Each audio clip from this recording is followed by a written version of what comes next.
go live. And now I just need to get it to stop showing.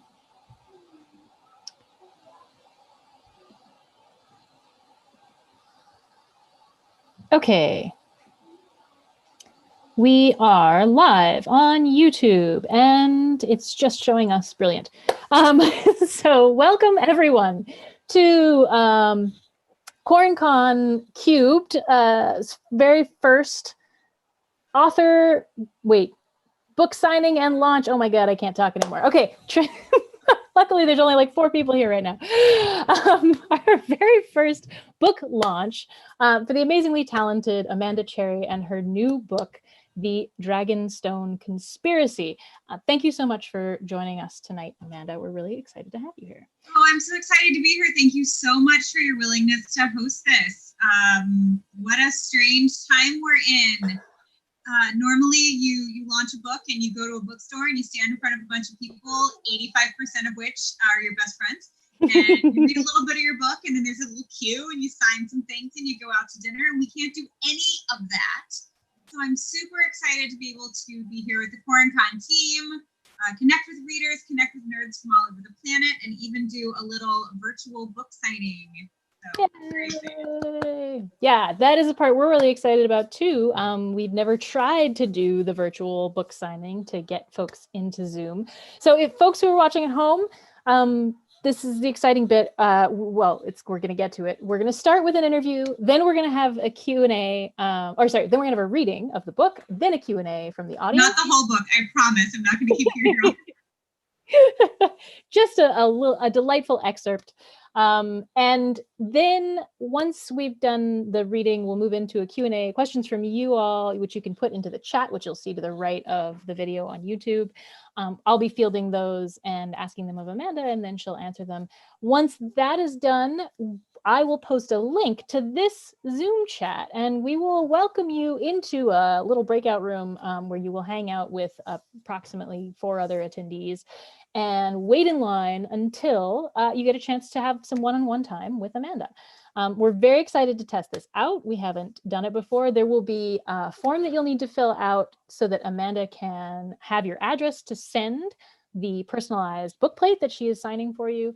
And so you get to get the real benefit of a signing with our virtual event here, and we're very excited about that. And we get to support the Postal Service with Yay! the plethora of stamps I bought over the summer. I went little bananas. And so I was very excited to be able to take this opportunity to get some of those out of my house. Whoop, whoop.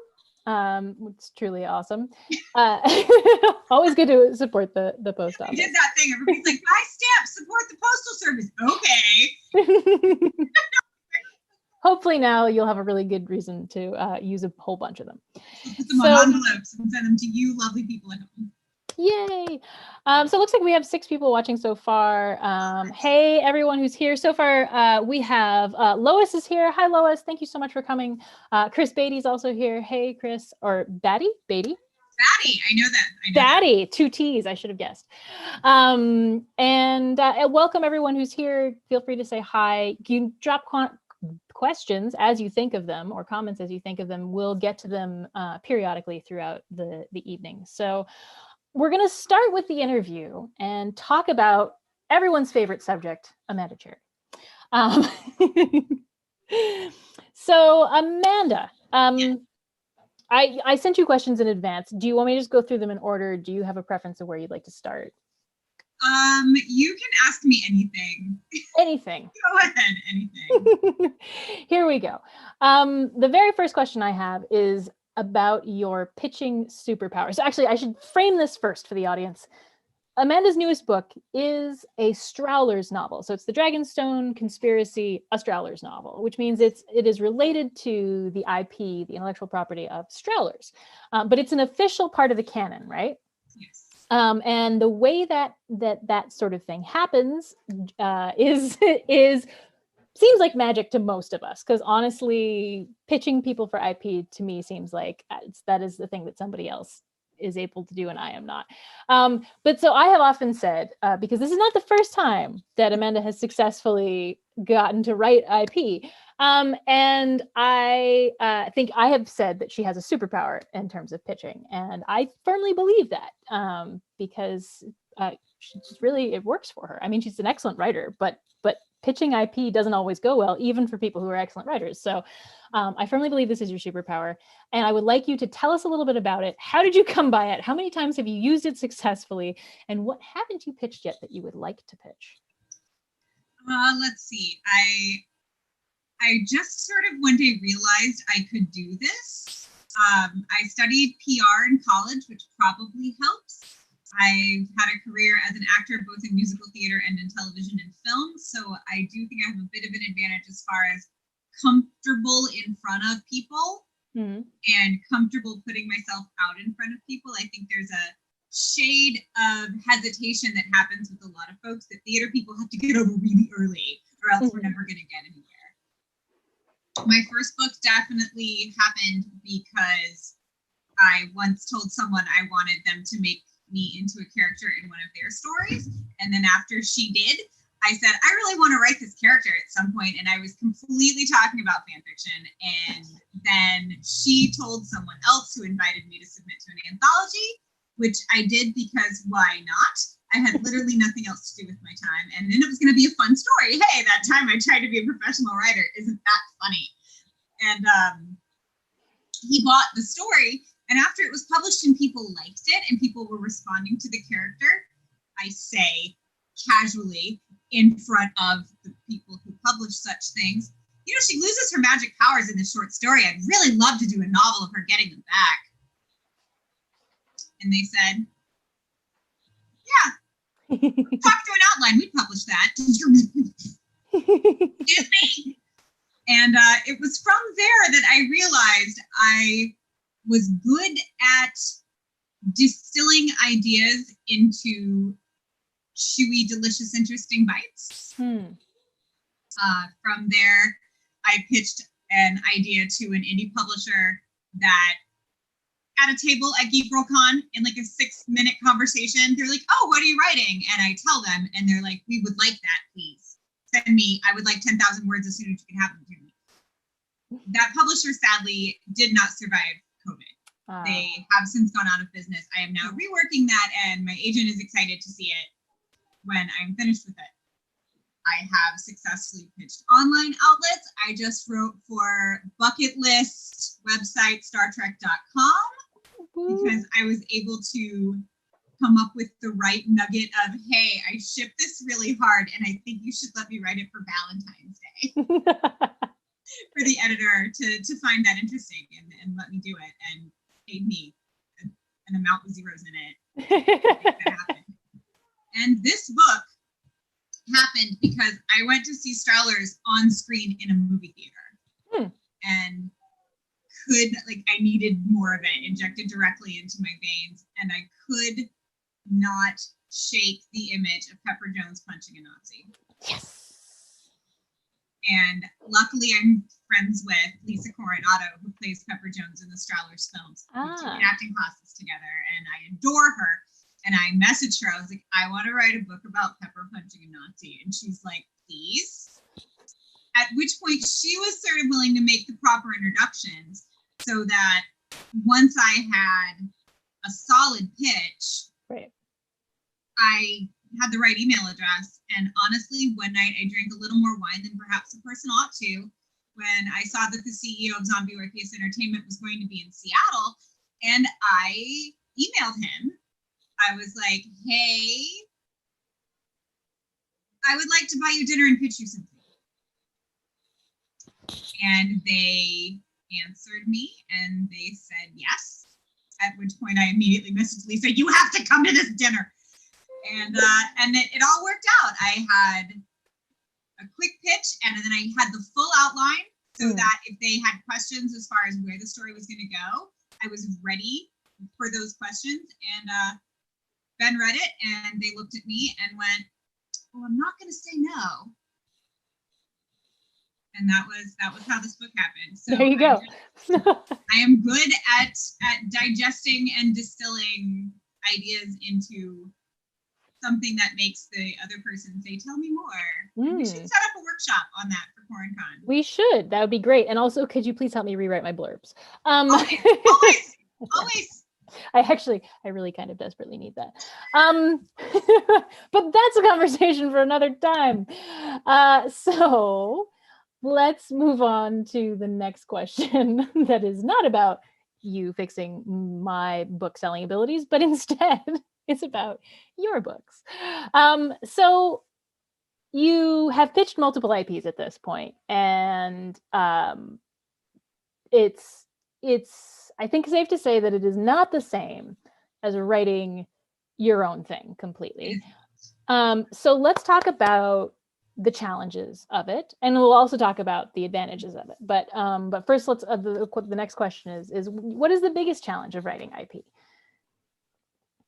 It's honestly, it's letting go of control.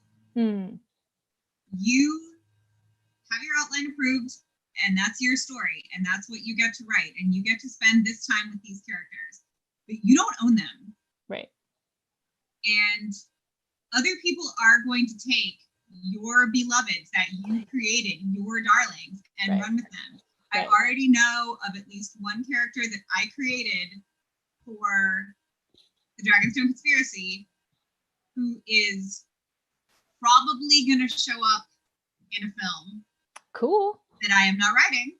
Right. Not that I'm not an award-winning screenwriter, because I am, but I am not the person who is writing that project. Right. That project is being written by someone else in the Strowlers story team. Right. So the fact is, I gave these people this moment, and yes, that is in canon 5 ever. You can't change it. You can't go back and erase it unless I guess you're Disney. But zing. Oh, expanded universe. What? Sorry. Okay. Or create some sort of multiverse, which Spider-Man has actually done a nifty job of. But this is my moment, and I own this moment forever. But I cannot control what happens to the next. I cannot control what someone finds a loophole in retcons. I can't change. I can't control anything but what's between these two covers. Right. So that's hard because some of these characters, one of them is based on me. Like, I love her, and someone else can write her and can change what I fundamentally think she would and would not do because they have read her and interpreted her a different way. Right. So that's hard. Yeah, that's fair. That.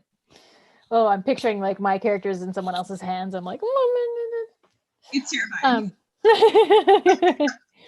But meanwhile, what are some of the advantages to writing IP? Because there have to be some. If it were only harder, no one would want to do it. So what are some of the things that are, even if they're not easier, at least cool enough to be well worth it? Well, sometimes it really is just excellent fun to play in someone else's sandbox. If they have created a sandbox that is so cool, you can't not want to grab at it. Yeah. But also, world building is not my superpower. World building is kind of my kryptonite. So the idea that someone whose superpower is world building built this world, and then I get to come in, and character building is what I'm good at. And so I get to come in and give these characters life, and they've already got this really fantastic place to live. That to me is the biggest joy of writing IP, is the not having to worry about the stuff that I am least good at, trusting that people who are truly masters at that have handled that, and that I get to just come in with my toolkit and things I'm good at and build something in their world. That's A+, and that's why I will never not want to write IP. That's awesome. That does sound appealing. I actually really enjoy world building, and I don't think I can grade myself on it. I like to think I'm somewhat okay at it, but I could totally see where it would be really fun to just play with somebody else's world. In fact, the very first novel I wrote was in like the Forgotten Realms. So technically not fan fiction, but sort of kind of fan fiction, because it's a world that exists that lots of people can write in if they get hired by the owners. But yeah. And of course, that's not going to be published because I was not hired by the owners. I just did it as an exercise, like, I'm going to write a novel and I'm going to do it in the Forgotten Realms. Anyway, so I get the appeal of that, and that certainly does seem like a nice thing to engage in. So yeah, sure. Long live playing in other people's sandboxes. In particular, what drew you to Strowlers? Like, what about that world, that sandbox, did you really want to play in? And Pepper in particular, it seems like she was a large part of the draw for you. Tell me a bit about that. So Strowlers is just this perfect embodiment of urban fantasy, emphasis on the urban. Mm. It's very much about the struggle between magic and empire. It's very much about the story that good and evil does not always appear to be what you would think it shall appear to look like, and finding your own way and resisting that which is wrong in the world with whatever means are at your disposal. Some of these main characters have magic abilities, some of them do not. Some of them have innate magic, some of them have had magic thrust upon them. And watching it on the big screen, it enthralled me. The whole world of it did. And Pepper's story in particular, she has, let's see, what's not a spoiler? It is, if you watch the Ireland episode and you watch the Seattle episode, there's a new mini-sode called A Small Favor that bridges the gap between those two. Okay. You discover that Pepper in the 1950s and Pepper in the mid-2000s hasn't aged at all. Why is that? What's going on here? And there's an elaborate backstory to that, a lot of which you learn in the book. So she is this old soul in this pretty young body, which is always fun. And she, from the moment you meet her, she is the quintessence of American grit and spirit, and very much of this era that you first meet her in, the 1940s, 1950s. Right. That kind of brashness, that kind of self-assuredness is very often seen in characters of that era, but they're almost always in men. So I really liked that play on that archetype that was a young woman. Gotcha. Cool. So those things drew me to her, and just the whole world is magical, and I love it. That's great. I have in fact read the book. Everyone else, Amanda knows this, but and I loved it, and I loved the characters. Like, that was the thing that drew me in most, was the depth of character for Pepper and for a lot of the secondary characters. And I won't talk about them much because I think most of them are spoilers. But and I also don't know enough about the rest of the Strowlers universe to know what's a spoiler and what isn't in terms of everything else. So but I really enjoyed that about it. I really felt compelled to find out more about all the characters who were being presented, and it just sort of swept me away on this adventure tale of punching Nazis. Yeah, it was, and especially in that, like, I read it back in December, and it was still a very good time to be like, fascism, light it on fire. And not that that's not always true, but it's, it hits a little harder at certain moments in history than others. So but it was beautifully done. I really enjoyed all the characters and the things that drove them. So well done there. And folks, if you haven't picked up a copy of this book yet, the link is in the description on Amazon. Please, on Amazon, on YouTube. It is the Amazon link. I will go back and add other links later. I was sort of doing it while distracted, so we've got the Amazon link up. It is available through other vendors, and if you search the title, you'll find it. But I will post more links later. So the follow-up question to what drew you to Strowlers and what drew you to Pepper is, what was your favorite part of writing this book, and then what was your least favorite part? So, and this, can be from any angle, doesn't have to be the things we've already talked about, but could be. But yeah, what were the moments? I feel like in every single book has those highlights, and it's not necessarily anything that the reader would notice, right? Like we get through the whole book and we're like, oh, that was seamless and wonderful, but it turns out that there was a point that you thought was like, this is awful and the hardest thing I've ever written, and another point that you thought was the best thing you've ever written, and no one else might be a judge of that, but it's always interesting to me, I think, to hear about other people's experiences with that. I have only written these kinds of books, right? I write contemporary and historical fantasy, stuff with magic in it. And I've never been drawn to horror. In fact, I'm terrified of pretty much anything. I have several horror writer friends who I have a shelf in my game room that I buy their books, but I don't crack them open. Yeah. And they know this. Like, I love you, I bought this, I'm never gonna look at it. So making sure things that are supposed to be creepy are creepy, kind of hard because I don't have a good baseline for creepy. So things like the train station took a lot of effort. I wanted to get that this is sort of the train between lands, and if you get on it going the wrong direction, you don't get to come back. Feeling in there, like, oh no, we only punched the tickets outbound. Right. I wanted those stakes in there. I wanted it to feel creepy, and like if she makes the wrong move here, it's going to end poorly. Right. Those travel cars mean something in the context of 1943 Germany. So that was kind of hard. The creepy was hard. And also I wrote myself into a cornfield at one point. I noticed. Pepper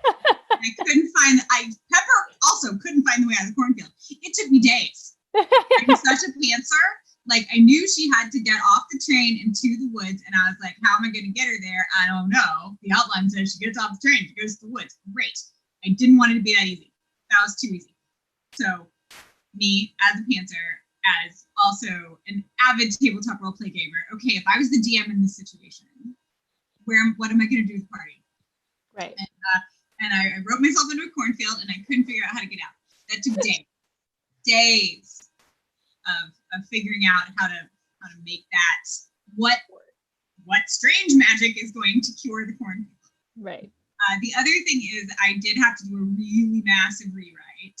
I cut an entire subplot because the thing I really like to do is introduce a person who is not necessarily a good person and then make you like them, and then remind you they're bad, and then it makes you uncomfortable. And that's a wonderful thing as an author when you can do that. Yes. And I had an antagonist in the first draft of this book who was a little SS lieutenant serving in the Africa Corps. He actually was the one that found the gem to begin with. He was traveling with it as she was traveling to intercept it.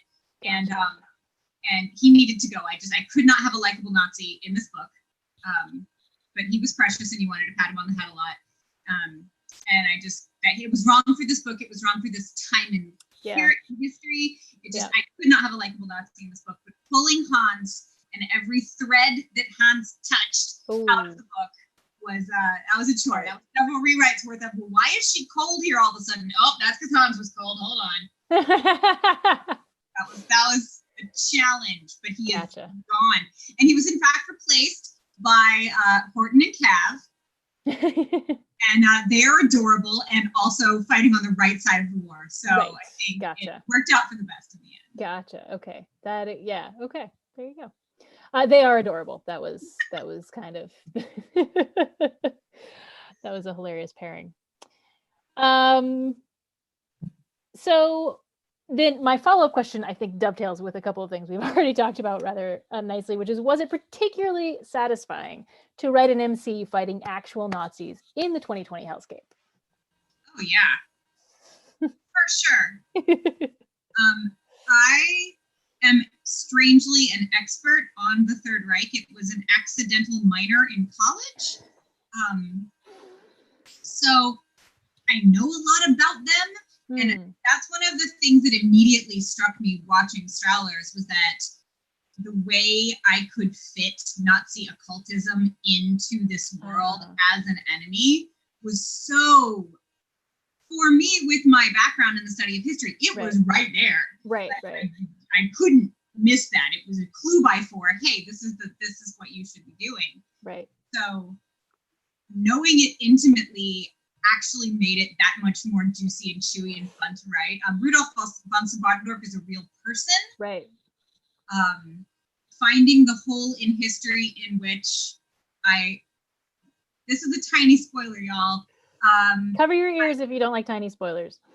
I needed it to be dubious as to whether the foe survived the final punching.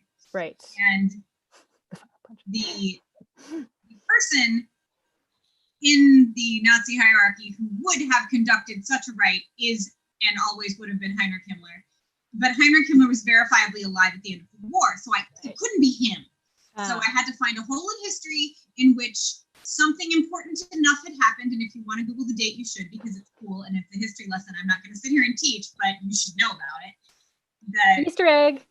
Get Himmler someplace that would be important enough that he would make this seriously important also a cult thing to someone else. And then I had to find a Nazi sympathetic occultist to bring in and get punched, and that was kind of fun.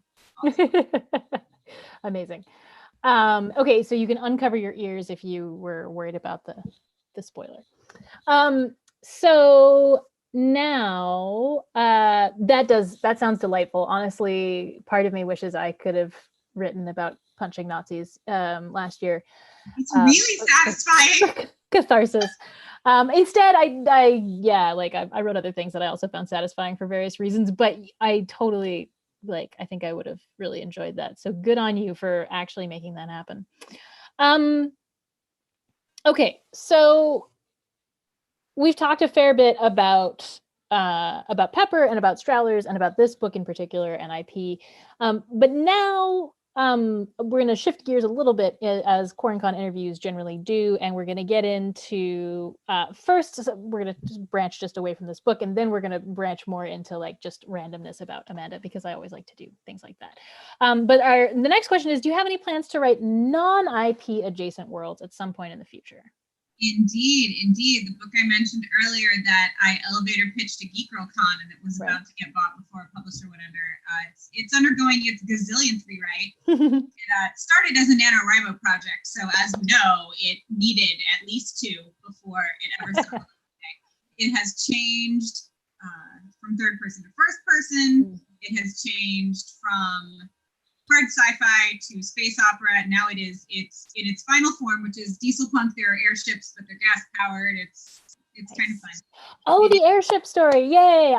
We've interacted about some of these scenes. Yes, it is the crashed airship story, and it is in a fun near Earth Dieselpunk world of my own that is full of political intrigue and wicked queens and princesses who don't want to be, and queer love affairs, and naughty boys who think they're allowed to be masters of the universe and are about to get taken down a peg, and yes, and food items that are a staple food in one culture and a delicacy in another culture and completely inedible according to the third culture, and that's all they have to eat for a while. So that's kind of fun. I mean, sometimes world building can be fun. There you go.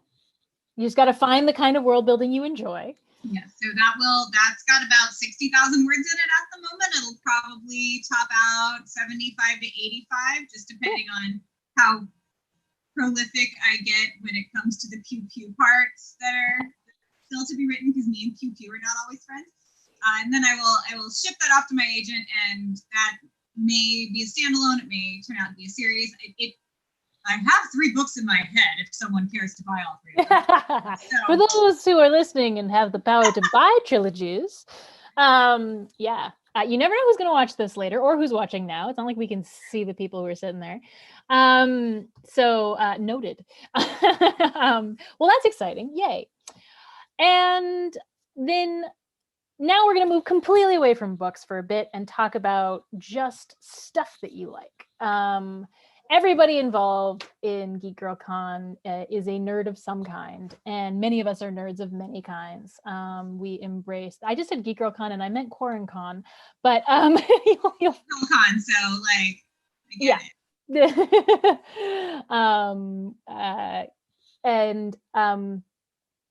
I also am lucky that I remember my own name, let alone which convention I'm running. So I'm just going to switch gears entirely and talk about things that you like to nerd out about. So I know that you're a fan of Disney. And my first question, and I find this so interesting because some people have really like incredibly strong opinions about this. And I honestly can never even remember which one is which, but Disney World or Disneyland, what is your preference? Oh, that's so hard. Okay, so you actually like them both. I love Disney parks. I've never met a Disney park I didn't like, although Disneyland Paris was oddly disappointing because so much of it was under construction when I was there. Boo. I prefer, for a long vacation, Disney World, because my very favorite ride in the whole wide world is Expedition Everest at Animal Kingdom, and it's there.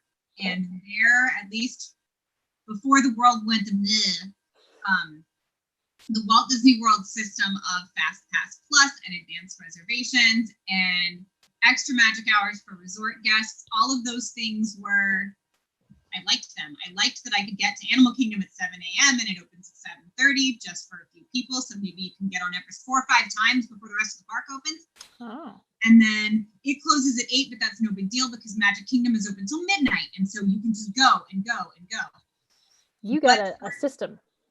For ease of use and for a quick vacation, Disneyland is actually a lot more wieldy. And my husband, when we went for my son's 5th birthday, we did the Max Pass thing, which it feels like they're just asking you for more money. But if you're any good at using apps for things, and my spouse really is, it really can maximize your fun. You get in one park, and as soon as you're there, you start making fast pass reservations for the other park.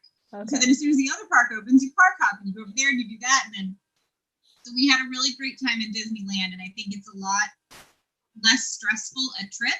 It requires less advanced planning because there's none of those advanced, you got to get your fast pass reservations in 6 months ahead of time thing. That doesn't happen. And it seemed less crowded. And because there's only 2 parks, you don't have to rely on buses and trains and trams and boats and whatever to get from point A to point B. You just walk across the plaza. Right. So they both have their advantages. And I will almost certainly be going to Disneyland again before Disney World because it is so much closer. Right. However, one of my dearest friends in the whole wide world joined the Disney Vacation Club a hot minute before everything shut down. Oh. So there is a non-zero chance that at some point when it's really safe to fly and to travel and everything, that she will be like, I might have made a Disney World reservations, and I might be like, that's weird. So. Well, cool. That was a far more considered answer than I expected. I love Disney parks. Yeah, all of them, all the time. I want to go to Tokyo Disneyland and Disney Sea.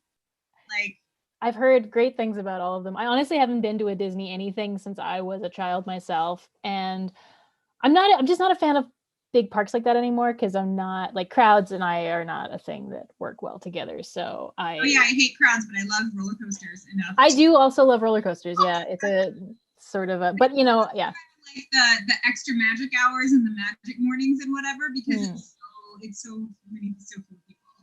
Yeah, that.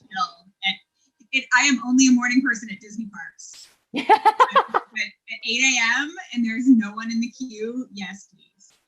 There you go. I guess I should try that. I'm just not a morning person at all, and not for Disney parks or anything else. But I love that you love that. That is so awesome. So then my next question was going to be, what is your favorite thing about Disney in general? And now we're not just talking about amusement parks, but like Disney, the company. Oh my. Sorry, that's really hard, especially because now they own everything. So that's really gotta do make own it. Everything. I mean, I probably should say everything because everything you survey.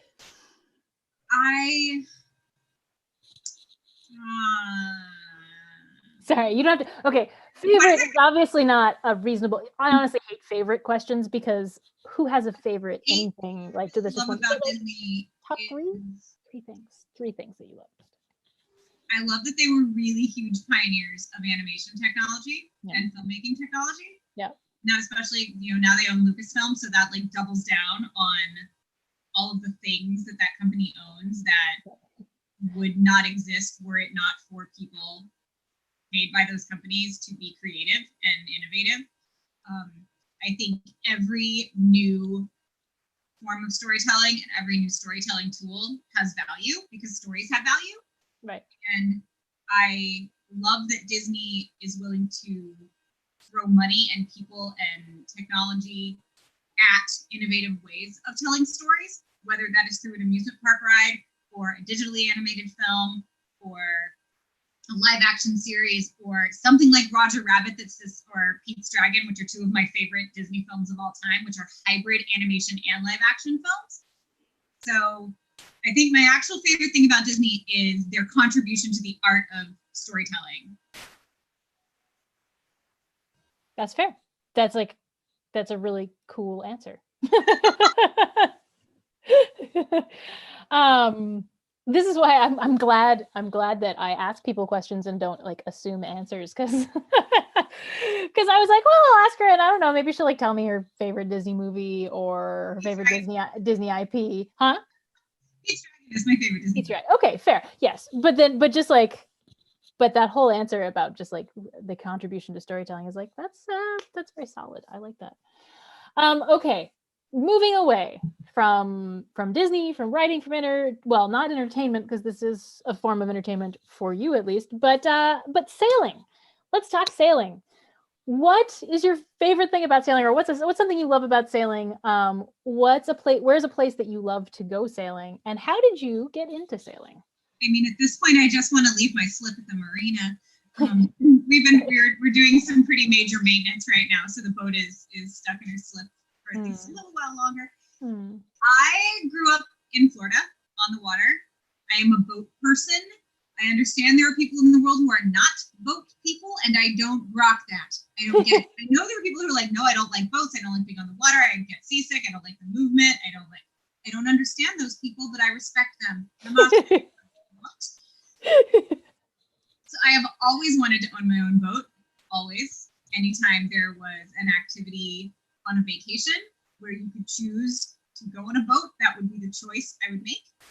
And this past year, as the pandemic began, by the way, today is 367 days locked in over here at Castle White House. Yeah.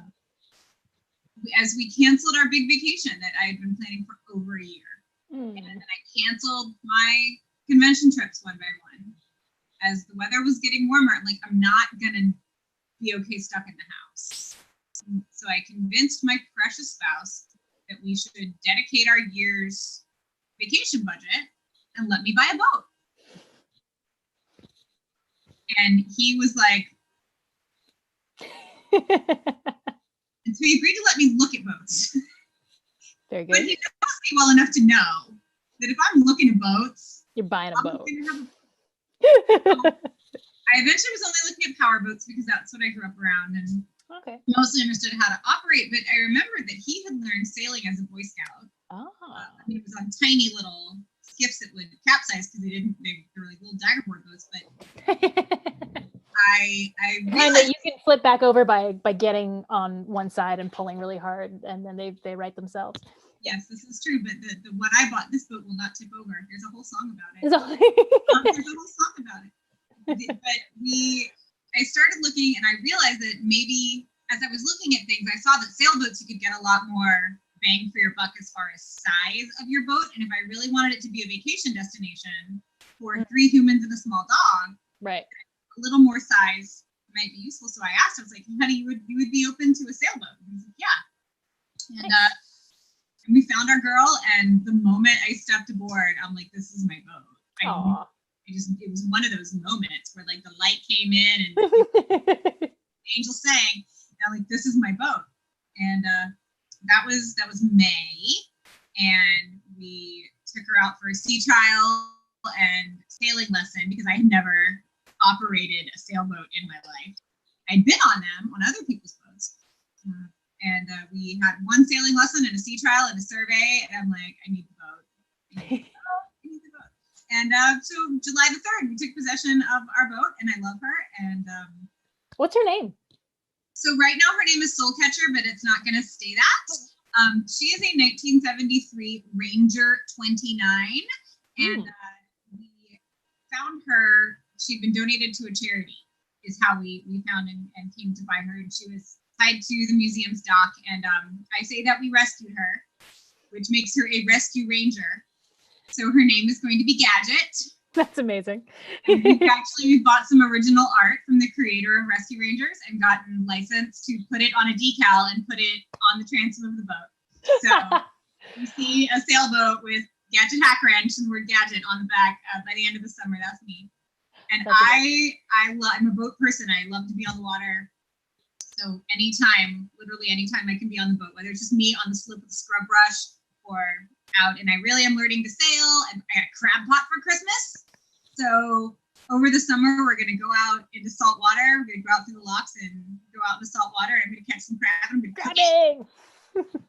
The All Deadliest Catch up on my cute little sailboat. I love it. And it's cool because it's a thousands-year-old activity. And there's not a lot that's changed between an ancient sailboat and a modern sailboat. You are talking about, like, I've got a sloop rigged boat. And sloops have been basically the same since sloops started happening. And that's cool. And it also sort of gets you into understanding environmental stewardship. And I've learned more about the orcas that live around here than I ever thought I would. There's a whole thing like, hey, you own a boat, you're out in the water, guess who might come visit you? And here are what the rules are if the orcas come. Right. The orcas, they're beautiful.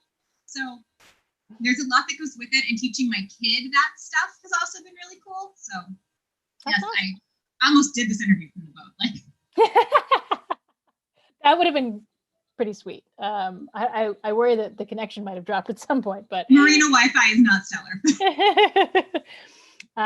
But that would have been cool. Certainly fine by us.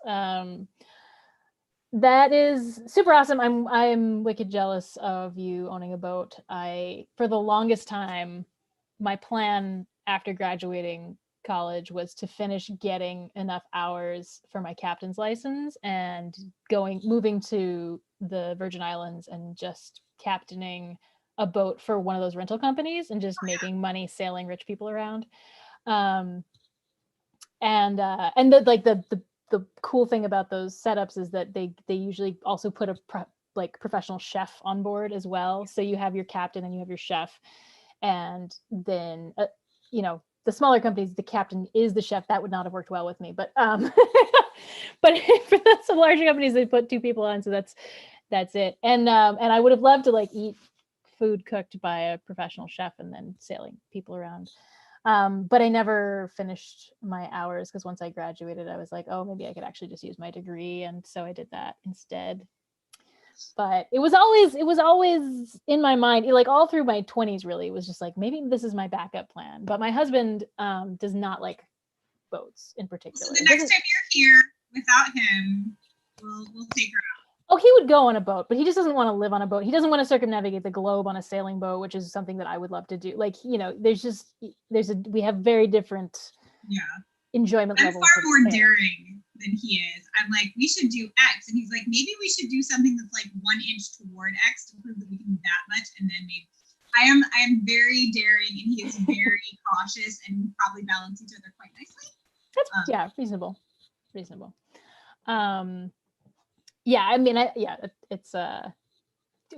always got to find those balance points, right? But yes, I will. An engineer. That's exactly. What can I think up that we could do? Well, this boat could probably take us to Antarctica. Let's give that a shot. And right, people have sailboats exactly like ours up to Alaska, and he's like, amazing. But that's brilliant, and I'm so happy that you have that boat. And yes, I accept any invitation to get on your boat anytime. So the next time that I show up for Geek Girl Con, we can I'll book extra days and we will go sailing. Yes. Okay. Deal. Sold. Okay. Next question. We're just moving into randomness here. We're going to talk about the all-important fantasy animal companion. If you could have one, which one would you choose and why? I would have a tiny little dragon, like a tiny one. Pocket dragon. I don't know if you've seen, there's a cartoon about the tiny dragon that makes creme brulee. I would have one like that size, and it would literally just be like my buddy to light my scented candles and like torch my stuff in my kitchen. And then just hang it on your shoulder. Hang it on my shoulder. Singe the hair of your enemies. Right. And sit up on my spreaders and scare the birds off my boat so I'm not cleaning fish guts off the deck. Nice. Solid. You should try to enlist the otters into that. I feel like you should, with enough distribution of fish, you could get them to set up camp and then they would just eat the fish. Turns out the otters make really big messes if they get on your boat. Dang it. Believe me, I was like, we should make friends with the otters. And they're like, no, you don't want that. You want the otters to make friends with your neighbor's boats. You can get an up-close look, but you don't have to clean it up. Fair point. Okay, the last question of the interview is, and now we're going back to sort of more authorly topics. What is your next project? What is the next thing that we will see published from you? Oh my, okay. So 2 things. The Dieselpunk political intrigue fantasy I've already mentioned is my next, hopefully, trad pub thing. That will be done when it's done. I'm going to say it will be finished in 2021. It will be in my agent's hands this year. Hopefully it'll go on sub this year, which means, who knows when it'll, yeah, right. 2025 for publication date or whatever. Yeah. And then also I'm working on a Cobalt City book. It is a superhero. Oh, how is it? I pitched it the other day. Again, I can do this, right? It is a disaster bisexual plus disaster pansexual femme enemies to lovers with a heap and helping of supernatural trouble and a kinky god thrown in just for fun. Well, that does. So we are very close to finished with the draft of that, and then we will see where it lands. But it's a crossover Ruby Killingsworth Lady Vengeance book. I'm co-authoring it with Eric Scott Nabi, who is a dream to work with. That's awesome.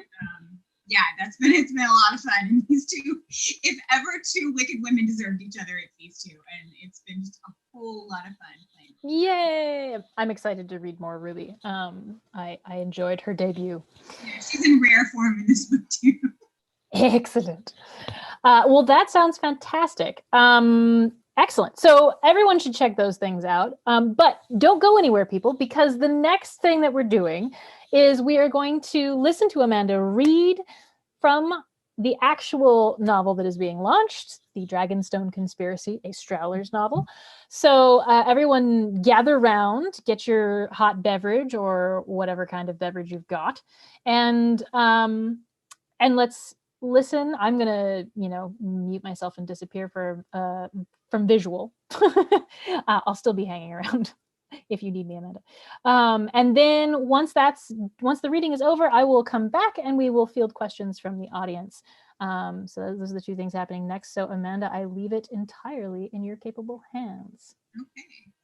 This is all very exciting. The power went out at my house last night right before I was going to do my reading. So this is much more amenable with all the lights on.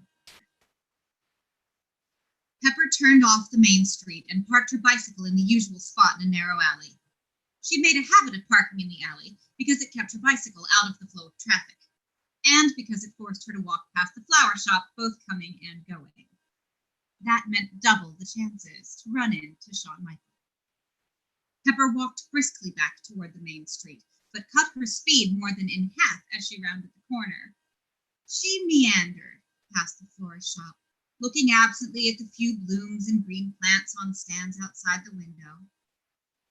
She hoped it wasn't too obvious, her hope to see the lad who worked there, so she didn't allow herself to tarry overlong. Far too soon, and without so much as a glimpse of Shawn Michael, she was past the florist shop and standing at the door to the fishmonger's. Pepper took a deep breath before opening the door.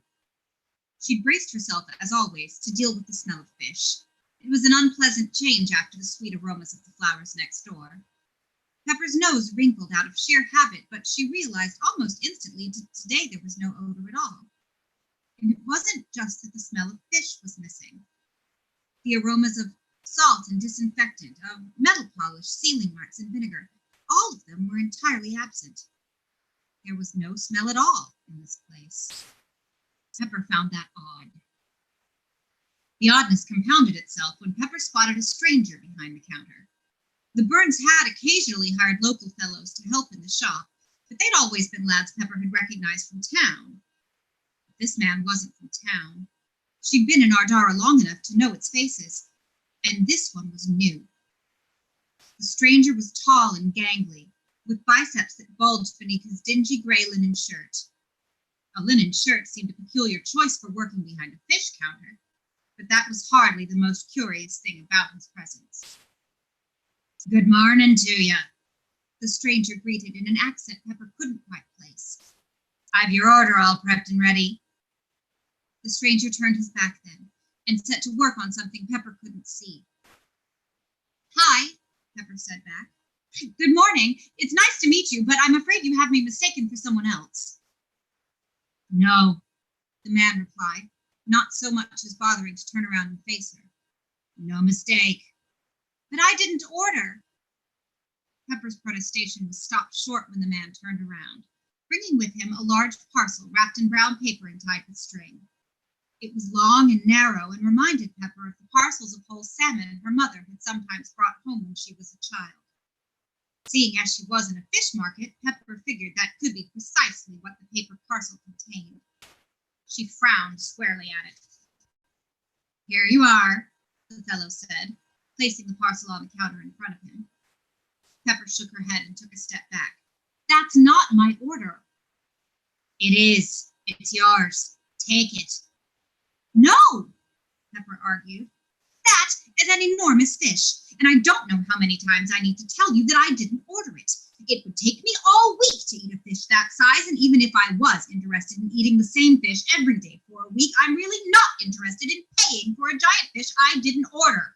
Also," she went on, crossing her arms over her chest, "I have never met you before, and I honestly don't know why you think you know who I am, much less why you think you know I ordered this fish, which I repeat, I did not." "There's no charge," the man assured her, pushing the wrapped fish across the counter toward her. "It's your fish. You should take it." Pepper shook her head again. "Where are the Burns?" she quizzed. "Are they all right? Did you do something to them? Do they know you're in here insisting on giving away their fish for free?" The man leaned forward, bracing himself against the counter with his forearm and looking Pepper squarely in the eye. "The Burns are all right," he said. "And this is for you, paid in full. You should take it." There was a gleam in his eye, or a glint, or a flash. Something unnatural made Pepper feel all at once terribly unsettled and completely reassured. The labyrinth suddenly felt warm against her wrist. Whatever was going on here, she didn't like it, and the only way she could think of to make it stop was to take the damned fish. Maybe she'd toss it into the gutter just as soon as she was out of the shop, but she needed to get out of the shop first. And she had a sneaking suspicion she wasn't going to be allowed to leave without the creepy stranger's paper-wrapped gift. She stepped forward and snatched the parcel from the counter, retreating to a somewhat safer distance as quickly as her feet would take her. "Thank you," she said, not really meaning it. Pepper looked down at the fish. Something about the heft of the thing and the feel of the pepper in her hands felt right and proper. It was a feeling not unlike she'd had when she'd first put on the labyrinth. Damn. As secure as that feeling was at its core, it unsettled Pepper at a gut level. She knew this feeling of abiding magic and connection. She knew it intimately, but in the few short months since she'd taken possession of the labyrinth, she had yet to grow comfortable with it. Her unease was amplified when she looked back up to find no sign of the gentleman who had only a moment before been behind the counter. Pepper couldn't get out of there fast enough. She turned on her heel and was out the door before she could think too much about where that stranger might have gone. Awesome! Applause, applause, applause. What a great reading. Yay! I love it when people with acting backgrounds read from their books. It's always so fun. I really I almost did something a little later, but I was afraid it would be a little, without the backstory, it wouldn't be as good. But I based the character of McCaslin on myself. And so I really, like, I almost did a piece with her in it just so I could do her rogue for a little while, because she's just so very infuriating, and then she gets very angry. And she's very frightening when she's angry. And like, she's just a whole lot of fun too. So I think what I want to do is see if I can get Lisa to work with me and maybe one other, like maybe a male narrator, and then between the two of us, she and I do all the character voices. Ooh, that's fun. I think it'd be super fun. That would be hilarious. And by hilarious, I mean awesome. I think it would be fun. I think there are enough actors in the Strowlerverse. Yes, you could probably get the whole audio drama. Like, why not? It'll be like a radio play. That is fantastic. I enjoyed it. And next up, we are going to open things to questions. So there's a 20-second delay. We're sitting here with you having finished reading already, but everyone else is still watching you read for a second. So there will hopefully be audience questions soon. I did ask them to start getting their questions ready. And nothing is off limits. Like, ask things. I am a wide open book. This business is weird and it's crazy, and barriers to entry are bizarre, and gatekeeping is wrong and rude. So literally anything, life, parenting, publishing, how I got my agent, whatever, like, ask things. Awesome. So you heard it. Amanda's open to anything. We've got our first question up. So let's just dive right in. This is from Lois, also known as Misty306. She says, Amanda, have you read any books by your contemporaries? If so, who do you recommend? My favorite author is Shannon McGuire. Because she's amazing and everything she writes is gold, and she is also a human being made of sunshine and perfection. I adore her. As for other fantasy authors, I enjoy Delilah Dawson's work. I started reading N.K. Jemisin, and it's I need to be in a good mood. It's I want to say it's too good, but that's not exact. It's deep and it's thoughtful and it's engaging, but it's not the kind of thing you can do if you're in any sort of way. I was reading the Broken Earth books, and you just can't be in a fragile mental place to read those books. They're too well done of what they are. But if you like that kind of meaty, gritty, that kind of fantasy, just stuff you could really chow down on, N.K. Jemison's books are A+. The opposite of that, if you want the cure for any fantasy that ever took itself too seriously, the Tales of Pell series, Delilah Dawson and Kevin Hearn, starts with a book called Kill the Farm Boy, and then there's No Country for Old Gnomes, and I forget the name of the third one. They're all ridiculous. They are the silliest, most perfect pastiche of fantasy, and they're the brain candy. They're the anecdote to any fantasy that takes itself too seriously. Solid recommendations. And I agree. I love Jemison's work so much, but it is absolutely only if you're mentally fortified for some darkness. You actually need your brain. There's another question on the board, and it is from Chris Batty. On the topic of character building, are there aspects that you focus on when developing a new character? Key questions that you ask, for example. The big things I need to know before I set out to use a character in a book, before I set out to give them life, is what do they want and how badly? Why are they intersecting with this story? What do they want and how badly? And what are they willing to give up to get it? Otherwise, I try to make them, I try to give everybody a quirk, something that's unique to them.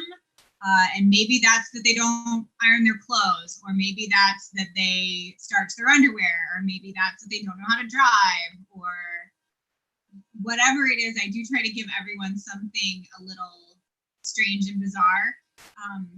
that's very much a tool I've used as an actor. Like, what am I gonna play when there's no one else to play off? What am I gonna play when there's nothing to play with?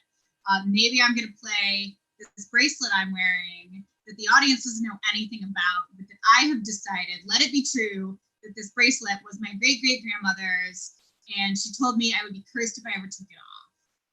And now the clasp is loose. So now I'm here, and I'm worried that this bracelet falls off because that's going to curse me and everyone around me. And maybe it has nothing to do with the scene, but this is happening in my head and my backstory. So I do that with book characters too, is that I try to give them something that's interesting. In this book, Horton is afraid of travel. He's afraid of airplanes, he's afraid of trains, buses, ships, he's afraid of travel. And like Cav is like very slovenly and like doesn't know how to iron his clothes. So I have things like that I do also. But the big thing is, what do they want and how badly? Those sound like very useful character building tools and questions that I often also ask of my own characters. So far, that is it for new questions. Lois says, thank you for answering my questions. And again, there's usually a 20-second delay. So if anyone else has questions, please ask them. Now's a great time. You will all get a chance very soon. I will be posting the link once we were through the Q&A. I'll be posting the link to this Zoom chat, and you will get to come join us. So we'll knock you into a breakout room straight away if everything goes as planned. And then everybody will have about 3 minutes to talk to Amanda face-to-face. And you can ask more questions then if you want, but none of that will be broadcast on YouTube. Once we open up the Zoom to everybody else, we will stop the live feed, and it'll just be down to people who want to come say hi and get a book plate signed and mailed. And Amanda, let me just double check. Is there any cost to people for the book plates? No, they are absolutely free. This is being absorbed by money I got from the publisher for writing the book, because that's a thing that I do now. Like, people just hand you checks and say, hey, write a book, and you're like, sweet, I was going to do that anyway, and thanks for the money. It is very similar to when I first started getting paid doing theater. I was like, oh, I didn't even realize this show paid. I auditioned because I wanted to play this character, but sure, I will cash your check. Take the money. Yeah, awesome. So if there are any more questions, I'm still not seeing any more questions, so I'm gonna say that it might be safe to assume that the live Q&A questions are done. So folks, again, I'm going to post the link to this Zoom into the main page comments, not the side chat comments, because I need to be able to delete this later. So the Zoom chat is going to go on the main page comments underneath. So you might have to refresh your page to get it to show up. Make sure you click that link, and then you can come meet Amanda, get a free signed book plate mailed to your home, and get a chance to talk to Amanda for 3 minutes, which is oh so exciting. So because Amanda's really fun, you should want to talk to her. And I am now going to post this link and stop talking about it. And maybe if I can figure out, right, except that this is, I'm logged in, and so it's not letting me. Okay, I'm going to post it to the chat and hope that I can delete it later. So here is the Zoom link, and I'm about to end the live part of this. So so everyone who's here, click on that. We will admit you. You'll go to a waiting room, and then we'll start admitting people. Thank you all so much for coming. And again, don't worry, no one's going to show up on YouTube, because we're going to end this broadcast before we let people in. So please come join us. We can't wait to see you. And Amanda's looking forward to chatting with you. So thank you so much.